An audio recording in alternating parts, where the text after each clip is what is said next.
Magandang simbang gabi sa inyong lahat. Sino yung nakabuo ng ikatlo, taas ang kamay? Ayan. Yung nakadalwa. At yung ngaylan dumating. Sino yung ngaylan dumating? Taas ang kamay, huwag kayo mahihiya. Wala ba? Kompleto kayo, ha? At atin din binabati yung mga nasa St. Therese at saka nasa St. Joseph. At yung sumusubaybay sa atin sa live streaming. Pwedeng magkwento. Merong isang lalaking may asawa ang nagkwento ng kanyang buhay. Ang sabi niya, nang ako'y umuwi ng bahay nung gabi at habang nagluluto ang aking misis at inihahanda ang aking kakaining hapunan, I held her hand, ginawakan ko kanyang kamay at sabay-sabi, I've got something important to tell you. Sabi ni Mrs., ano yon? Sabi ni Mr., I want a divorce.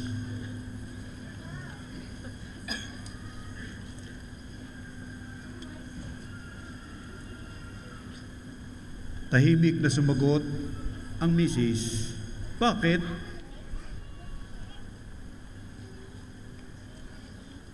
Hindi sumasagot si Mr. Lalong nagalit si Mrs. Sinigawan, tinapon ng mga plato, at nung gabing yon, hindi sila nag-usap. She was weeping sapagkat alam ni Mr. na gusto ni Mrs. na malaman kung ano yung dahilan kung bakit gusto niya ng hiwalayan. Pero wala naman siya may bibigay na tamang sagot. Sapagkat sa totoo lang, meron siyang girlfriend sa opisina. Na-develop sila sa isa't isa. Ang sabi ni Mr., hindi na niya mahal si Mrs. Awa na lang ang nararamdaman niya. I only pity my wife. The following day, sabi ng lalaki, umuwi siyang very late at nakita niya si Mrs. na doon sa table at nagsusulat. Binati niya pero diretso na siya sa kwarto at natulog dahil pagod na pagod kasama yung girlfriend. Nagising nung madaling midnight at nakita niya na doon pa rin yung misis niya sa table at nagsusulat. Bumalik siya sa higaan. The following morning, pinakita ni misis yung sulat niya, yung kanyang mga divorce conditions. Sabi ni misis, I don't want anything from you, but I need a month's notice before the divorce. And she requested that for 1 month, they would try to live as normal as before.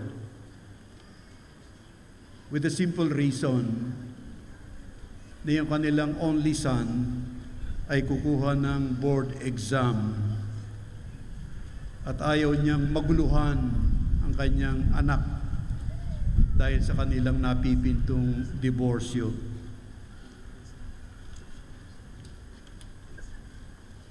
The husband was agreeable, but the woman had something more to ask.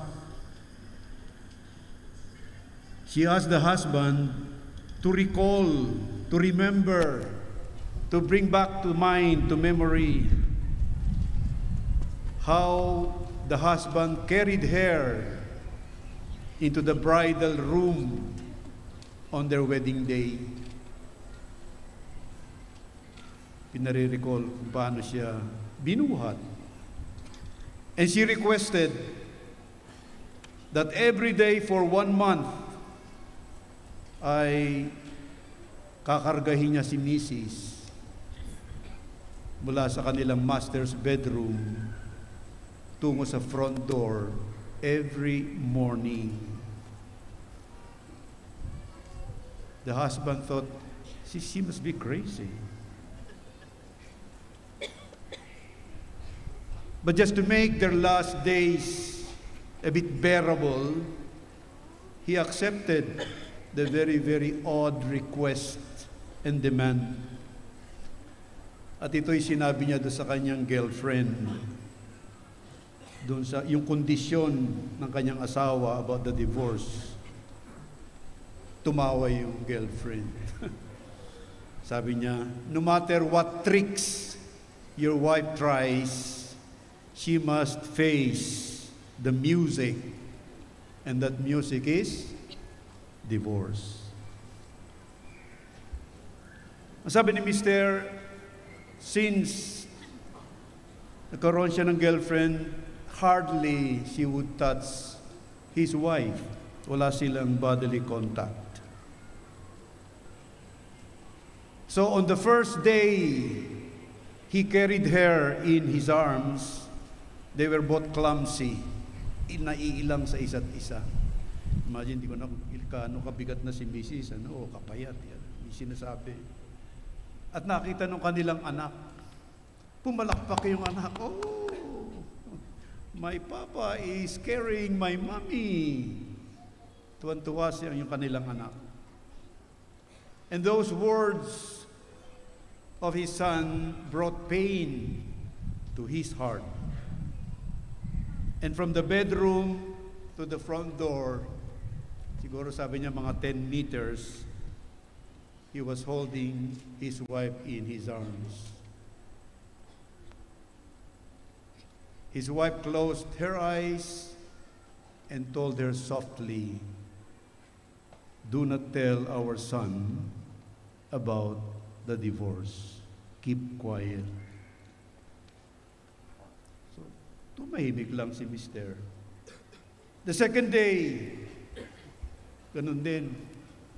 Karga-karga ni Mr. si Mrs. mula sa bedroom hanggang sa front door. At si Mrs. naman ay she was leaning already on the chest of the husband. Medyo malapit na sa dibdib. Sabi ni Mr., "Naamoy ko yung kanyang pabango." And she looked at her, and sabi niya, she's no longer young. There were some fine wrinkles in her face. Meron ng konting linya, hindi naman kulubot, linya lang. At meron ng konting puting buhok si Mrs. Ang sabi niya, "Our marriage must have taken its toll on my wife." And for a minute, the husband wondered, what have I done to her? Pero hanggang tanong lang siya, because he was bent on the divorce. And he said, on the fourth day that I lifted her up, I felt a sense of intimacy returning. Parang melong kling, parang bumabalik. Ang sabi niya, this was the woman who had given 10 years of her life to me. 10 years. And on the 5th and the 6th day, he realized that their sense of intimacy was increasing, was growing again. And he did not tell it to his girlfriend. Tahimik lang siya. But on the last day, sabi niya, when I held her in my arms, I could hardly move a step. Mag-isa lang sila sa bahay. So sabi ni Mister, I held her tight in my arms and I said, I had not noticed that our life lacked intimacy. Wala yung init. Pumunta siya ng opisina, binuksan ang pintuan, at nagmamadali siyang harapin yung kanyang girlfriend. At sinabi niya sa girlfriend niya, I'm sorry, I do not want anymore the divorce. Tapos na tayo. Hinawakan ni girlfriend yung kanyang noo. Nilalagnat ka ba? Sabi niya, sorry, I won't divorce my wife. My marriage was probably boring because she and I did not value the details of our married life. Not because we did not love each other anymore. Now I realize that since I carried her into my home on our wedding day, I am supposed to hold her until death do us part. Sinampal siya ng kanyang girlfriend. Iniwan, umiyak. Umalis na siya. Pagbaba niya ng opisina, merong flower shop. Umorder siya ng isang napakandang bouquet, red roses.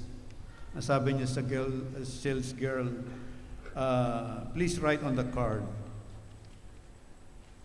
At ito yung sinulat sa card, so kasama ng mga roses. I will carry you every morning until death do us part. My dear friends, today's gospel is about marriage. And marriage, mga kapatid kong Katoliko, ay isang sakramento. Ang matrimonyo ay sagrado. And the sacred nature of marriage cannot be changed, although the circumstances of your life would change. The nature and the essence of marriage still remain. Even if there is reason for divorce, to legalize divorce, still the validity and the efficacy of the sacrament will not be left to the will of the couple. Rather, the couple should adhere to the will of God. Sa Ebanghelyong ating napakinggan, si Jose at si Maria they were already betrothed. Nagkasundo na. The second step is, dadalhin na lamang ni Jose si Maria sa kanyang bahay. That is the last phase of their marriage. Natapos na yung betrothal. At nalaman ni Jose, nagdadalang tao si Mary. But because Joseph was a righteous man, he had all the reasons to divorce her. And during that time, pag natagpo ang nagdadalang tao, ang isang taong nakatakda ng ikasal sa isang lalaki, ang parusa ay death by stoning. At hindi ito matanggap ni Joseph na yung kanyang pinakamamahal ay daranas ng ganitong uri ng parusa. So the gospel said, lihim niyang hihiwalayan si Mary para hindi mapahiya. At habang siya'y nababagabag dahil doon sa nangyari, sabi sa Ebanghelyo, an angel appeared to him in a dream. Joseph, do not be afraid to take Mary in your house as your wife. Do not be afraid to take her into your home. Mga kapatid, ang ating lipunan, ang mundong ating ginagalawan, unti-unting binabago ang konteksto at kahulugan ng salitang matrimonyo. Ipinaglalaban ng marami na lalaki at lalaki mag-asawa. Babae at babae mag-asawa. Ito ay isang diretsahang pagtutol sa kalooban ng Diyos. Ito yung ang resulta nung galawin, pakialaman ni Eva at ni Adan ang tree of life, of the tree of knowledge of good and evil. Inisip na sila na ang magiging Diyos sapagkat yun ang tukso ng diablo sa kanila. You will be God as gods when you eat of this fruit. You will decide for yourselves what is good and bad for you. You will be masters of your life. They touched the tree of life and they gathered death.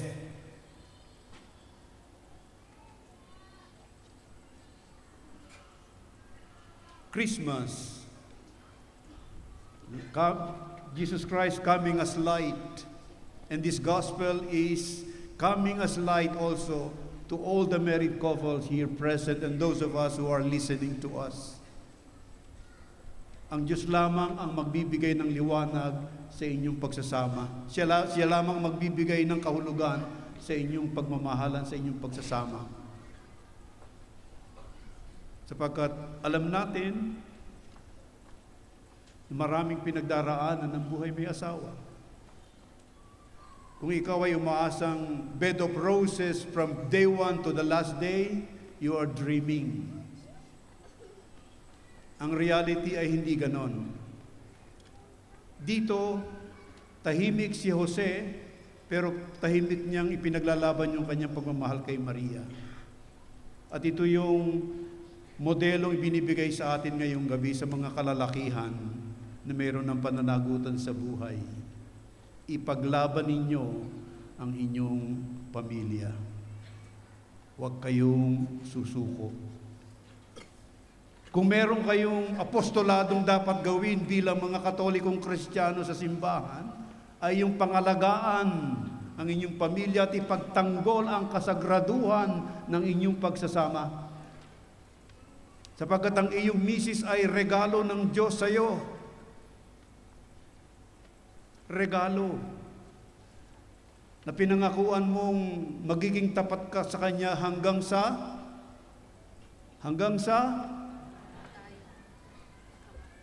iintayin mong mamatay siya. Hindi yun ang kahulugan nun. Mayahalin tulad natin ang mag-asawa sa dalawang kamay. Pag marumi ang isa, anong gagawin ng isa? Lilinisin. At baka marumi pa yung isang malinis na bahagi ng kamay, pero lilinisin. Nagkasala yung mister, nagkasala si misis, lilinisin ang dalawa. Pag masakit ang isang bahagi ng kamay, anong gagawin ng isa? Hahaplusin. Hanggang makaramdam ng ginhawa.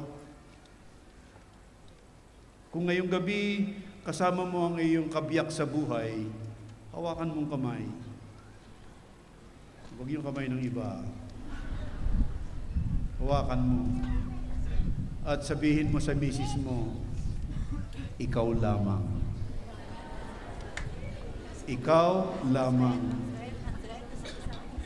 Huwag namang magdududa si misis. Pag sinabi na sa iyo, ikaw lamang, maniwala ka na. Sapagkat yan ang ating yan ang magiging regalo ng Diyos sa inyong pamilya. Sapagkat ang Pasko ay regalo ng Diyos sa pamilya.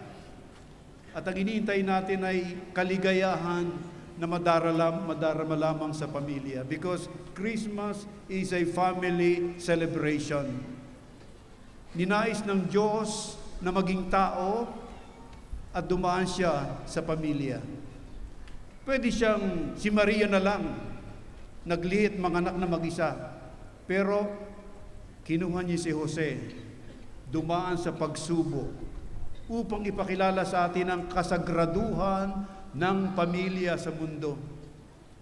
Sapagkat sinabi nga ni Saint John Paul II, ang kaligtasan ng mundo ay dadaan sa pamilya. Kung kaya't kayo ay binigyan ng Diyos ng ministry, ng apostolate, to evangelize. And how do you evangelize couples? By being truthful and faithful to one another, faithful to your promises in your wedding day. Yung mga mag-asawa, please tumayo po kayong lahat. Yung mga may asawa, yung mga biyuda, wala na. Mga may asawa lang. Kung magkatabi yung mag-asawa, magkapit kayo ng kamay. Pag hindi mo kasama ang asawa mo, ganyan na lang. Lagay mo sa dibdib mo. And please repeat after me. Grant us, O Lord, to be one heart and one soul. From this day forward, for better, for worse, for richer or for poorer, until death do us part. And to all of you married couples, may the blessing of God descend upon you, the Father, and the Son, and the Holy Spirit. Amen.